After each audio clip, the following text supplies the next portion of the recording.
Hello and welcome to this Improvement Science Snapshot on Rapid Ethnography. My name is Candela Shah and I'm a Research Fellow based in the Yorkshire Quality and Safety Research Group. Ethnography is a way of studying people and cultures by spending time with them and watching what they do in their everyday lives. Where traditional ethnography involves long-term immersion, often months or years, rapid ethnography is streamlined and conducted over days, or sometimes just a few weeks. But it still aims to capture rich contextual insights into people's behaviour, beliefs, and cultures.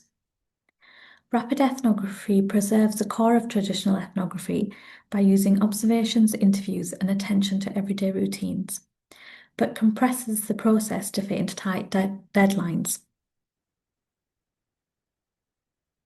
This method was developed out of necessity in fields like education and public health, where decisions need to be made quickly but still require grounded understanding of people's lived experience. Rapid ethnography is ideal when time and resources are limited. Stakeholders need timely insights. The field site is hard to access for long periods, or when traditional methods would be too disruptive. It's particularly useful in high complexity settings like hospitals or emergency response. So how is it done? Rapid ethnography usually requires more preparation. Field work should begin with clear guiding questions and specific aims. There usually isn't time to capture everything, so you have to be strategic to maintain depth.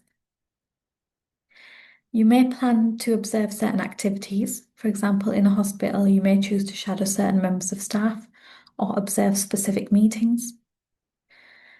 Combining observations with informal conversations, document reviews, or formal interviews can help with triangulation. And finally, rapid ethnography requires simultaneous data collection and interpretation. Your field notes, debriefs, and team discussions will all be part of the analysis process. I applied this method as part of my PhD research to explore the use of enhanced observations in acute mental health settings. This practice was identified by service users as a low-value practice that could be a potential target for de-implementation. I conducted over 120 hours of general and focused observations at 3 separate sites and 22 interviews with staff and service users.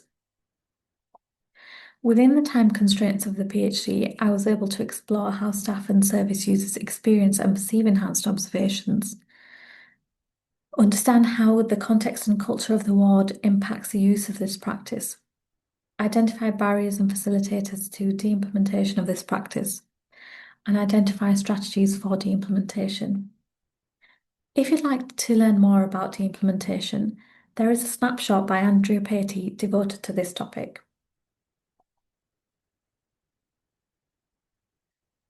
Conducting rapid ethnography can be challenging.